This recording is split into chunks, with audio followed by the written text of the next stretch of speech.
space in Nairobi, he will not buy, because we have allowed a certain family to own. And I'll tell you, our problem is not the constitutional movement the president is talking about. It is not. If anything, we have not even implemented the constitution we have to the letter so that we can start saying that we need a constitutional movement. Our problem is that some people benefited with the land that was supposed. I'll give you an example. In most of the places in Kiambu, do you know those who are called colonial chiefs? Na in Kikuyu tulikuwa tunawaita agati. Those are the people who went into bed with the colonial masters. These people were being given 12 acres each. The Mau Mau that fought, if you ended up with a bigger share, was 5 acres.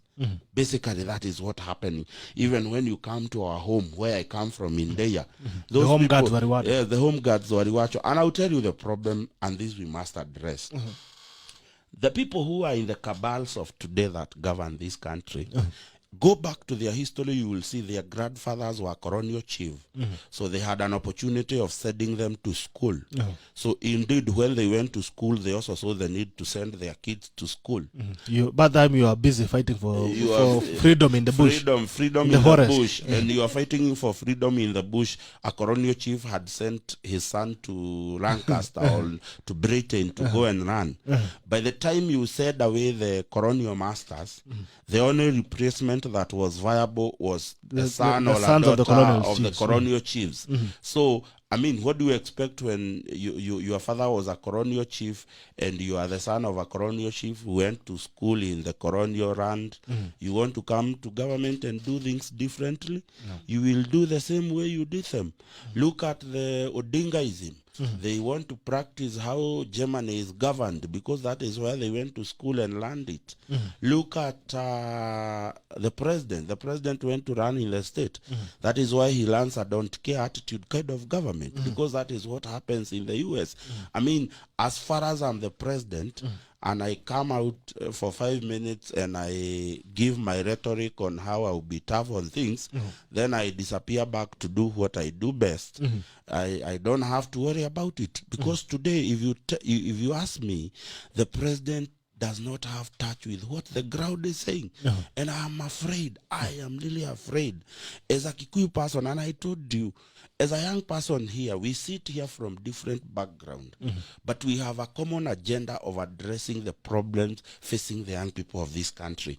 And I want to be in a situation where how I relate with her is not dictated by where I come from or who is my reader. It is dictated of whether do we share a platform of ideas. Do we share in the ideas of building this country and moving it forward? In 3 years, I was in college. I stayed with someone from Migori. I will tell you, I will never have a better friend like that person. We shared ideology, we shared vision, we still sit down today. We have family functions. I will invite him to come. They have theirs. I have learned the tradition of that place. I want that kind of a country where the politician does not dictate who I associate with or who I am going to get married tomorrow. That is why if today I was to tell my mom before I was married, I come and tell her I'm marrying her from the Western, my mom will have a very wrong perception because that is what has been created. She will not see the brain in her. She will not see the wisdom in her.